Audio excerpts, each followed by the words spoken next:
Welcome to Full Court Fits, the show that takes you around the world of NBA fashion while also bringing you the latest, greatest, biggest news in sneaker culture today. I'm Big Waz. Let's go.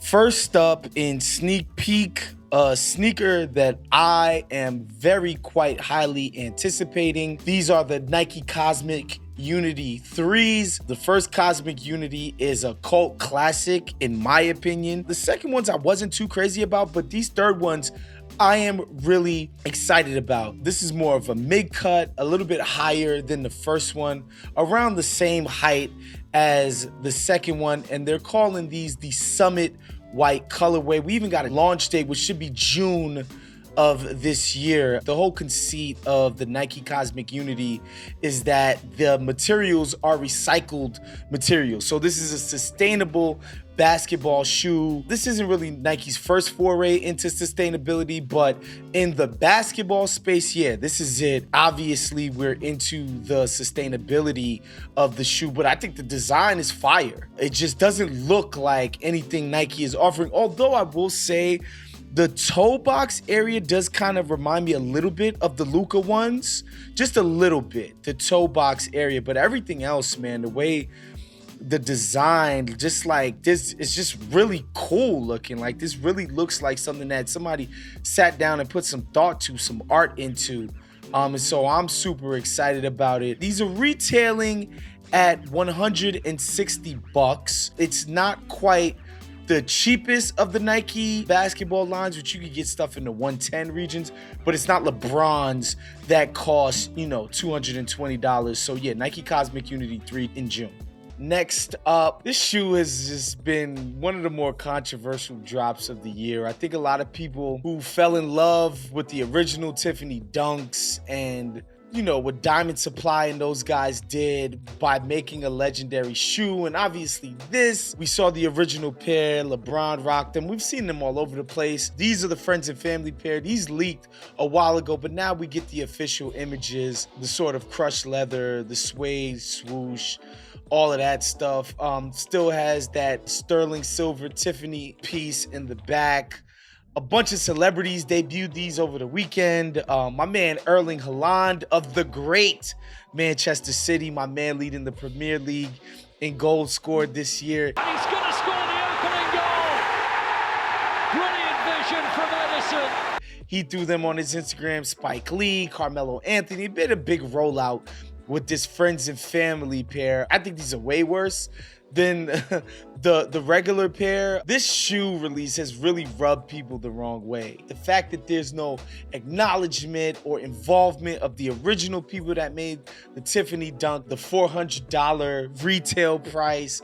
God only knows what it's gonna resell for. But yeah, just an ugly shoe. And just by the way, guys, like you can go on Nike.com or the sneakers app and get Air Force Ones that are just better than these. Get them in the neighborhood of $110, $120. Look just as good.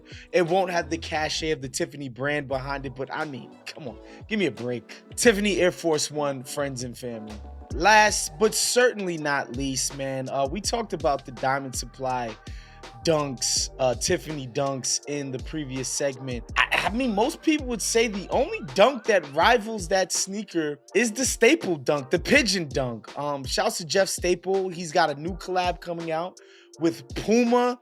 This time, it's a yellow and black shoe. This will evoke images of, what Bruce Lee rocked in the 1978 film Game of Death, the yellow and black. Now, I don't know what type of reptilian skin is on the Puma logo there on the side. These sneakers also remind me of the Dreamville Pumas that came out a few years ago. I happen to still have those. Never wore those. Shouts to Jeff Staple and the team for putting this joint together. It's coming out on March the 10th, which is the day that this episode will air, at a price tag of $100 USD, man. Shouts to Puma.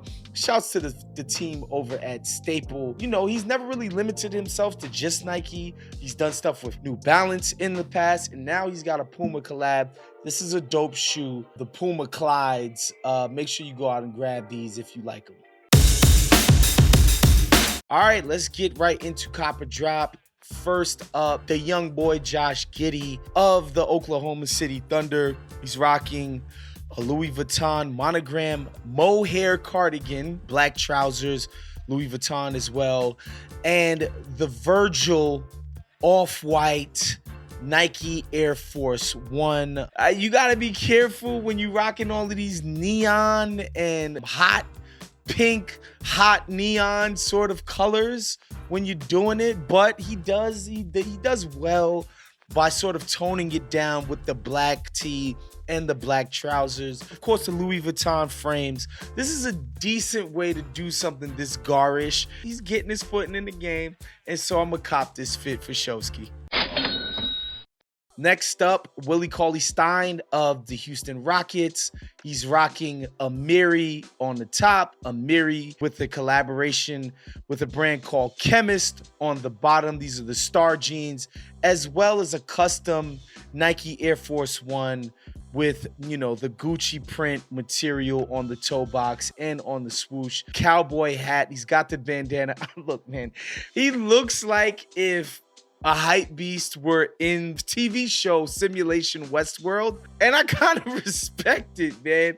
Like, you guys know how I feel about a Miri, but this is like a twist on it, right? You don't see guys sort of embrace a cowboy theme, but with a sort of hip-hop hype beast element. Shouts to these customs because, again, they harken to a time back in the very early 2000s where these were a thing, guys customizing their Air Force Ones with stuff from Louis Vuitton and Gucci. Obviously, we know that Virgil was deeply inspired by that time period and that trend when he designed the Louis Vuitton Air Force One series.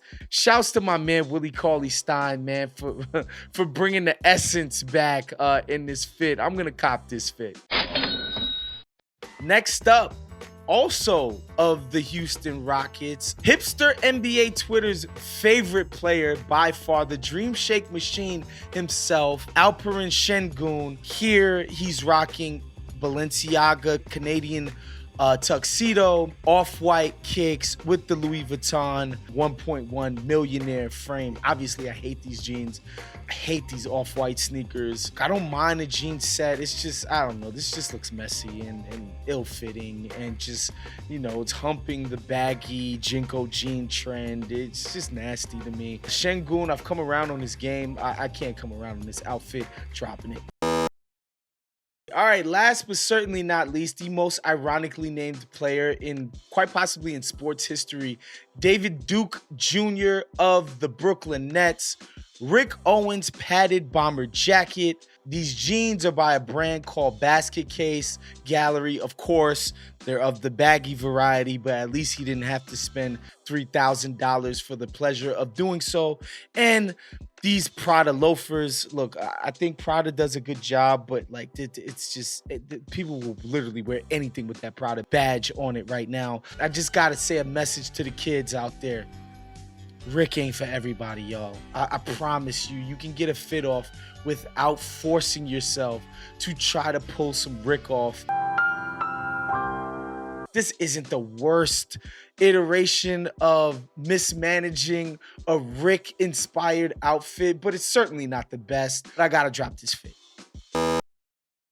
All right, that was our show for today. Make sure you're locked into the Ringers YouTube page by subscribing right now. Make sure you're banging that notification bell so that you are informed every time Full Court Fits drops. We will see you guys next week.